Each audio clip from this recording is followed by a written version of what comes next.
Bonsoir, bonsoir et bonsoir à tous nos étudiants du Centre de formation biblique et théologique, Sephobita. Nous sommes à l'heure de la classe et nous sommes le mardi 15 août 2023. Nous disons bonsoir à tous les étudiants et spécialement à notre collaborateur distributeur Claude Juste. Nous sommes contents d'être là cet après-midi pour transmettre cette leçon. Et après un pile de demande, nous profitons de cette occasion ce soir pour présenter les livres des proverbes. Les livres des proverbes et un pile étudiant demandé pour lui. Et nous cherchons, nous pas trouver exactement côté leçon ça a été. Nous avons les leçons ça après-midi. Nous avons le livre Proverbe. Proverbe fait partie des livres poétiques, poèmes. Auteur, c'est bien le roi Salomon, Agur et Lemuel. Les livres des Proverbes à 3 auteurs, et spécialement le roi Salomon, deuxièmement Agur et troisièmement Lemuel. Thème, la sagesse. Date de rédaction 10e siècle avant Jésus-Christ.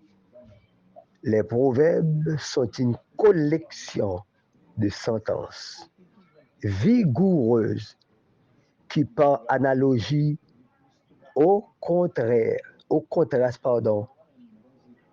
toute nation a ses proverbes. Oui, chers frères et sœurs, nous savons déjà que toute nation a ses proverbes. Que proverbe de Salomon. Ok? Chaque nation a ses proverbes. Le présent recueil est l'œuvre de Salomon. Il est dit de son auteur qu'il prononça 3000 sentences, d'après 1 roi 4, verset 32. 1 roi 4, 32. Salomon avait prononcé 3000 sentences. Puisque les proverbes sont écrits par 3 œuvres, par 3 auteurs, Salomon, Agur, Lemuel, voici la division du livre des proverbes. Les chapitres 1 à chapitre 29 sont écrits par le roi Salomon. Et les chapitres 30 et 31 ont été écrits par Agur et Lemuel. Les étudiants sont priés de lire soigneusement le chapitre 4 et le chapitre 6 du livre de 1 roi. Soigneusement. Soigneusement. Le livre des proverbes est divisé en 4 grandes divisions.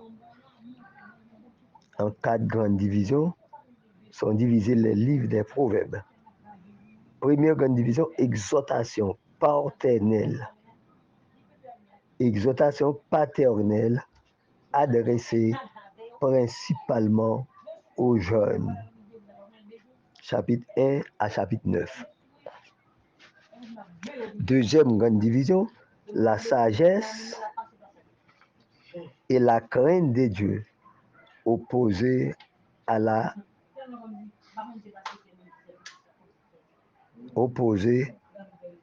sagesse humaine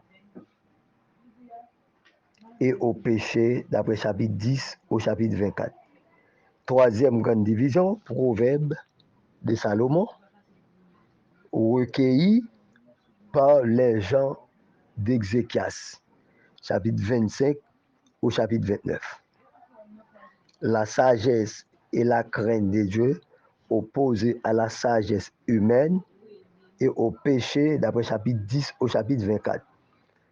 Troisième grande division, Proverbe de Salomon, recueilli par les gens d'Ézéchias, chapitre 25 au chapitre 29. Quatrième et dernière grande division, Proverbe supplémentaire attribué à Agur et Lémuel. Quatrième grande division, Proverbe supplémentaire attribué à Agur et Lémuel. Chapitre 30 et chapitre 31. La sagesse, c'est quoi? C'est la connaissance bien comprise et appliquée. La sagesse, c'est la connaissance bien comprise et appliquée intelligemment à la vie. C'est bien la définition du mot la sagesse. La sagesse, c'est la connaissance bien comprise et appliquée intelligemment à la vie. La crainte de l'Éternel est le commencement de la connaissance. Caractéristique d'un sage. Caractéristique d'un sage. Un sage, il marche dans l'intégrité. Il garde sa langue. Il aime la justice. Il reste humble. Il ne se confie pas dans les richesses. Il aime Dieu. Il aime la correction. Il écoute les sages conseils. Il craint Dieu et concourt et confie en lui.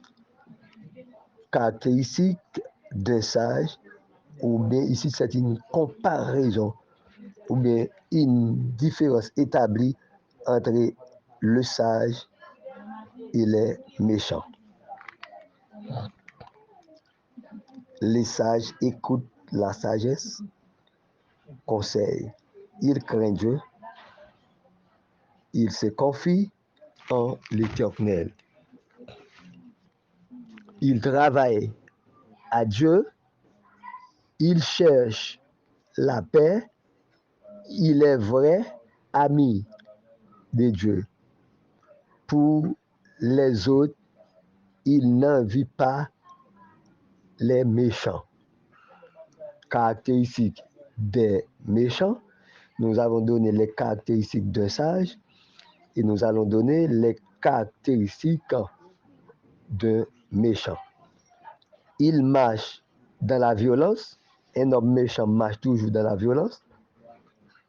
Il a une langue perverse. Il complète ou bien il compte sur les richesses. Il hait la correction. Il agit de la façon honteuse. Il se dissipe avec les méchants. Il sage à ses propres yeux. Il croyait être sage à ses propres yeux. Il aime le plaisir. Il est paresseux. Un homme sage écoute et apprend. Un insensé méprise et rejette la sagesse et l'instruction.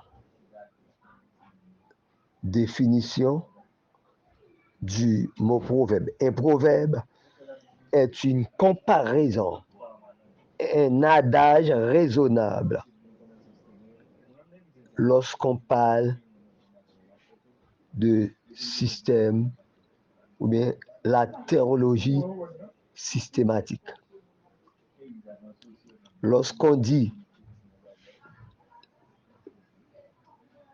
la théologie systématique, on voit plusieurs éléments dans un système, dans une étude systématique, on voit plusieurs éléments. La théologie systématique étudie la Bible entière. La théologie systématique, c'est l'étude entière de la Bible de Genèse à Apocalypse. C'est une étude chronométrée, une étude d'une manière alphabétique. Un système théologique étudie la Bible entièrement. On dit qu'un proverbe est une comparaison, un adage raisonnable.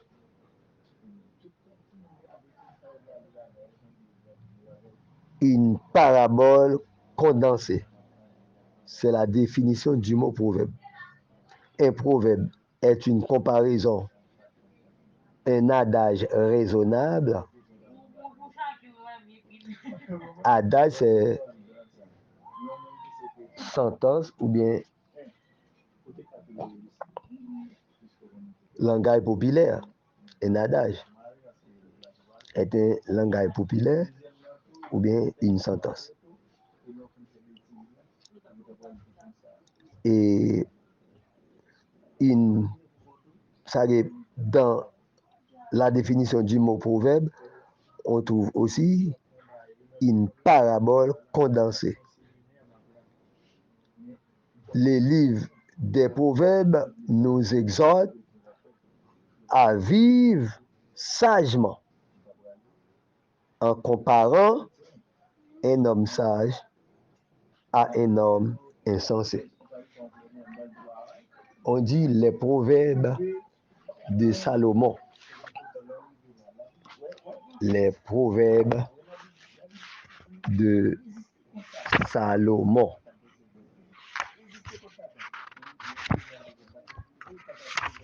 Et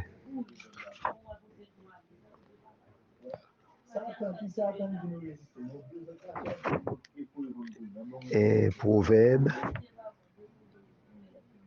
c'est bien un adage, une parabole condensée.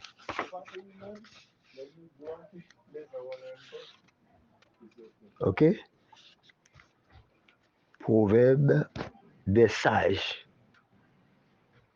Le chapitre 30 du livre des Proverbes contient les proverbes numériques d'Agur qui tirent de nombreuses leçons de la nature. On trouve une recommandation sévère de ne rien ajouter aux paroles de Dieu qui sont parfaites. Le chapitre 31 nous a exhortés. Agur, l'auteur de ce chapitre, qu'on n'a pas le droit d'ajouter rien aux paroles de Dieu qui sont parfaites. Le chapitre 31 contient des adages du roi Lemuel.